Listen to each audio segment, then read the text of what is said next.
Isso só quer dizer que apenas 40% do Brasil que não está vazio?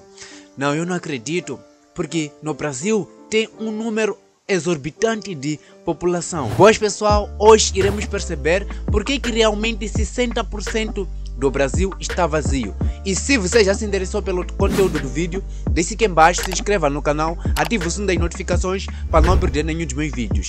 Minhas redes sociais estarão aqui na descrição. Para quem não me segue lá no Insta, já começa a me seguir para que nós possamos trocar de ideias e opiniões. E ressaltar pessoal que o link do vídeo original aqui na descrição. Sem mais delongas, vamos ver o vídeo porque eu já estou bem ansioso para saber por que 60% do Brasil não está taxativamente ocupado. Sem mais delongas, bora o vídeo pessoal. E pessoal, já aqui com o vídeo, dizer que cada vez que o vídeo estiver a passar, eu irei dar minhas ideias e opiniões. Sem mais delongas, vamos ver o vídeo aqui pessoal. Este aqui é o Brasil, o maior país da América do Sul. Ele é tão grande que ocupa praticamente metade do continente sul-americano, dado que o tamanho dos outros 12 países é quase igual ao tamanho do Brasil. Uau! Então isso quer dizer que 12 países da América do Sul, pessoal, corresponde ao Brasil? Uau! Ou tipo 12 países da América do Sul ocupam o Brasil inteiro em si. Nosso país é tão grande que dentro dele caberiam a Alemanha, Japão, Itália, Polônia, Noruega, Argentina, México e por fim o Egito e a Espanha. E apesar tudo isso só no Brasil, mano? Não, nossa. De ser gigantesco, o país não tem uma população proporcionalmente expressiva ao tamanho do território. Já todos esses países citados anteriormente juntos formam mais de 700 milhões de habitantes, enquanto o Brasil tem 215 milhões de habitantes. O Brasil tem um pouco mais de 210 milhões. A Alemanha, por exemplo, é 23 vezes menor que o Brasil, mas tem o equivalente a 40% da população brasileira. Mas enquanto os habitantes da Alemanha estão melhor distribuídos pelo seu território, a população brasileira está concentrada em grande parte na costa do país, o que deixa outras regiões como o norte menos povoadas. Dado que a região norte e parte do centro-oeste do Brasil representam 53% do território brasileiro, mas possuem menos de 10% da população do país.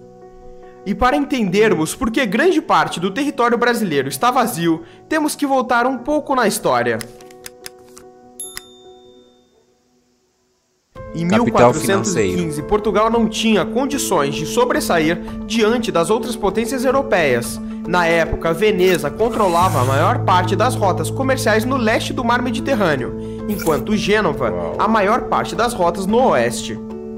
Por não ter poder no mar Mediterrâneo, Portugal deu início às grandes navegações, com o objetivo de encontrar metais preciosos e colônias para exploração e comércio.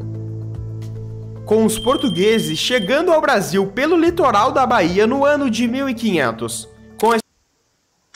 Então foi assim que os portugueses roubaram o ouro do Brasil. A exploração da madeira e pau-brasil sendo motivos suficientes para se estabelecerem na costa e continuar com o reconhecimento e exploração do território. A costa brasileira era ideal para a exploração, e isso fez com que os portugueses se estabelecessem nela, dado que a costa está quase que completamente no mesmo nível do mar. Essa faixa plana se estende por toda a costa, desde o extremo norte do Brasil até o extremo sul. Para se ter uma noção, aprendendo a geografia do Brasil, a costa da África, por exemplo, está acima do nível do mar e possui uma geografia rochosa e de difícil acesso. E não possui tantas regiões de fácil atracagem para navios. Outro fator que fez o fácil povoamento da costa brasileira pelos portugueses foram os diversos rios por todo o território. Nas expedições portuguesas pelo interior do Brasil, era comum uma viagem com pequenos barcos adentrando ao interior do país. Então, pessoal, isso quer dizer que quase todos os rios daí do Brasil passam navio, porque aqui em Moçambique apenas acho 2 rios, né, do Maputo, que é Porto do Maputo, e tem também Porto de Nampula e Porto da Beira. São esses 3 que exatamente chegam a um navio de grande carga. Aqui na minha província não temos rios, apenas temos montanhas. Na Beira é que eu estava a ferir outrora, né? Tem Porto da Beira, que lá chegam os navios. Também os navios já andam na praia, né? Não no rio. Isto só poderia acontecer por um fator principal, pois quando o rio Amazonas, por exemplo, deságua no mar, ele percorre cerca de 750 quilômetros. A grande questão é que nesse caminho entre o oceano e o interior ocorre uma pequena queda de 6 metros durante esse percurso. Já no caso da África, por exemplo, a média dos rios no continente tem uma queda de cerca de 300 metros, o que impossibilitou a passagem de barcos por esses rios. Mas voltando à história, a extração de recursos não se restringiu ao pau-brasil. Em toda a história, Portugal explorou tudo que era lucrativo. Os principais produtos que se destacaram, além da madeira, foram o açúcar na região de Pernambuco, o ouro, que foi responsável pelo terceiro grande ciclo econômico durante a colonização, e por fim, muito tempo depois, o ciclo do café em São Paulo. Isso é muito bom, pessoal, conhecer a história do Brasil. Então isso quer dizer que os portugueses no Brasil exploravam cana-de-açúcar, além das pessoas, né? O ouro e o café, mais tardar o café, né? Aqui em Moçambique eles exploraram cana-de-açúcar, o ouro também e pessoas, né? Escravos nesse contexto. E além disso também, pessoal, tipo os portugueses, né? Quando foram expulsos de cá de Moçambique, eles pegaram açúcar exagerada e puseram num determinado barco. Por isso que dizem que ser colonizado pelos portugueses não é muito bom. Porque se formos a ver, os países que foram colonizados pelos britânicos, pelos alemães, entre várias outras culturas, podemos ver que as cidades são muito boas, muito belas. Por exemplo, esses barcos que eu aferi outrora, que foram postos de açúcar, até hoje encontram-se no mar, só vagando, assim, sem pessoa, sem nada. É como se fosse um barco histórico. Quando você chegar lá, as pessoas vão te contar a história do que realmente aconteceu, né? Ou o que realmente os portugueses fizeram ao querer sair de cá de Moçambique quando foram taxativamente corridos. Isso é muito bom, pessoal, conhecer a história do Brasil, assim como de Moçambique, né, nesse contexto. É por isso que vamos continuar a ver o vídeo, pessoal. E com isso veio o desenvolvimento contínuo da costa brasileira. Grandes cidades já haviam se solidificado graças ao grande desenvolvimento econômico. Em 1872, o primeiro censo do Brasil era feito, e o Rio de Janeiro já tinha quase 300 mil habitantes, e outras cidades costeiras, como Salvador e Recife, já tinham ambas mais de 100 mil habitantes. E isso nos leva para os dias de hoje, onde a concentração da... se formos a ver, até atualmente aqui na minha cidade tem 200 e pouco mil habitantes, né? Não sei se é muito para vocês aí. Quantos habitantes tem no teu estado? Comente aqui, que eu gostaria bastante de saber qual realmente é o teu estado. A população brasileira se estabelece na costa do país, com 60% de seu território ficando praticamente vazio. Só o estado de São Paulo tem mais de 46 milhões de habitantes, e a concentração de riqueza que o estado possui é muito alta. Ele sozinho detém mais de 30% de toda a riqueza produzida no país. E apesar de parecer algo bom, ter uma grande concentração não é ideal, dado que em países desenvolvidos... Aqui em Moçambique, se a província de Cabo Delgado não estivesse sendo atacada pelo terrorista, aliás, eu acho que seria a capital econômica de cá de Moçambique. Capital econômica, né? Tipo, que traria muito dinheiro para Moçambique. Isso devido ao gás e o petróleo. Existe uma menor concentração populacional do que em países pobres. Grandes centros urbanos extremamente densos em países pobres, como Lagos na Nigéria e Dhaka em Bangladesh, são extremamente desiguais e isso acarreta em vários problemas de infraestrutura nas metrópoles. E embora a ascensão de São Paulo tenha sido provocada quase completamente pelo sucesso do café, a cidade conseguiu em pouco tempo criar a instalação de um parque industrial relevante e diversificado, que por sua vez impulsionou essa imensa concentração de habitantes. Por isso eu estava a dizer que São Paulo seria muito bom se fosse capital do Brasil. Meio do processo de migração em massa da população do campo para as cidades, conhecido como êxodo rural, que aconteceu mais intensamente nas décadas de 1960 e 1980. E na região norte, essa concentração nos grandes centros se mantém, mas por motivos diferentes. O fato é que, por estar na região amazônica, os estados encontram alguns problemas.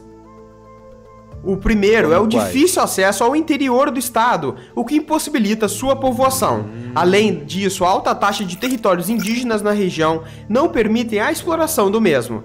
Apenas no estado do Amapá, por exemplo, a sua capital, Macapá, concentra mais de 70% da população do estado. O que nos leva a entender a pesquisa feita pela Embrapa, que mostra que 80% da população brasileira está concentrada em menos de 1% do território do país. Uau. Mas tudo isto tende no futuro a diminuir, dado que o êxodo rural praticamente vem cessando após os anos 2000, e o interior do Brasil se Exatamente. desenvolve cada vez mais, principalmente após a construção de Brasília, que trouxe investimentos de outros Isso é bom, estados mano. para Goiás, Mato Grosso do Sul e o Mato Grosso. Estados do Isso é norte, muito como bom, Roraima, Amapá, Acre e Amazonas, têm visto sua população crescer a Amazônia é muito grande, mais do que mano. outros estados nos últimos anos. A Amazônia é Dado grande, que nos mano. últimos 10 anos, de acordo com o IBGE, os índices de crescimento populacional foram de 23% para a região norte e 21% para o centro-oeste. Nas demais regiões do país, o aumento de habitantes foi de 11% no Nordeste e, por fim, 10% na região Sul e Sudeste. O principal motivo do grande crescimento da região Norte é principalmente a Zona Franca de Manaus. Já no Centro-Oeste é a grande atuação do agronegócio brasileiro, o que traz investimentos para aqueles estados. E isso, somado ao crescimento na infraestrutura brasileira e o aumento do contínuo crescimento de cidades menores, tende a fazer no futuro o Brasil ficar mais distribuído. E esse foi o exato motivo pelo qual 60% do território do Brasil está vazio. Se você gostou do nosso conteúdo, pedimos que nos siga no nosso Instagram. Lá pode ter um contato maior conosco e temos conteúdos diários sobre geopolítica.